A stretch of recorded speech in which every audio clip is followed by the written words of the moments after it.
Identity. It is who and what you are, and sometimes it's hard to take a step back and realize that's being ripped away from us, and all the worse by ourselves. Though that might be hard to comprehend, when looking at our individual identities as a whole, everything, every little imperfection in ourselves, every little mistake, is derived from us and us alone. You're the one who ultimately controls who you are.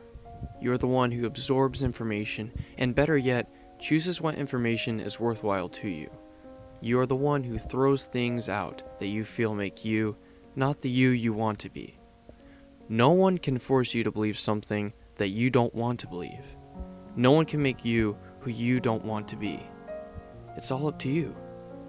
Therefore, it's up to you to build yourself into the person you'd like to be.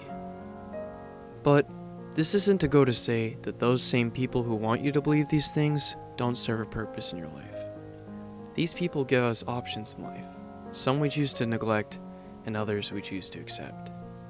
These people allow us to experience things in life that we wouldn't otherwise without them, and they give us the chance to develop ourselves in ways that we could never imagine.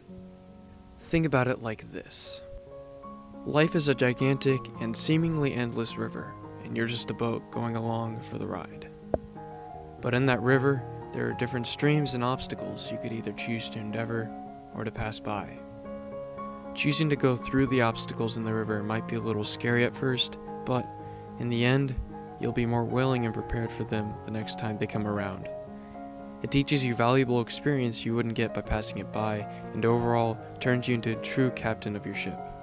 Not soon after traveling this path a variety of times, you'll begin to become accustomed to it, gaining you even more experience, allowing you to be the best captain you can be.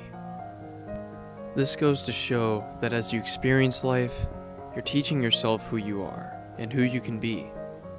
As you go through life, one thing that you will develop are priorities, and these play big roles in who you are to become in the future. For most of us, friends and family are the reigning kings and queens in our lives, but for the solemn few, they are a little more specified. This isn't a bad thing, as each of us are unique in our own ways, and shouldn't ever have matching identities. Another thing that determines who we are is who we want to be. Whether we want to be like a famous athlete, or completely our own self, it'll be a part in shaping who we become. No matter who you are, you eventually become subject to make a decision. Today, a major group that struggles with decision making and staying true to themselves would be us, teenagers. We constantly give in to peer pressure, and for what? Others or ourselves. As a collective group, we need to act for ourselves and stop letting others determine what we think we can and should do. Be an image of yourself, be you, and be true to yourself, and be the one that paints your future. This doesn't go to say that as you grow older, you'll escape these issues. Adults are just as accountable for shaping themselves as teens are, and the life experience they can give to the younger generation is extremely impactful. Though some may not accept what they have to say, it goes to show that everyone is different, and a creation of what they believe to be them. Ultimately, the end goal here is to help you understand that you can control your future.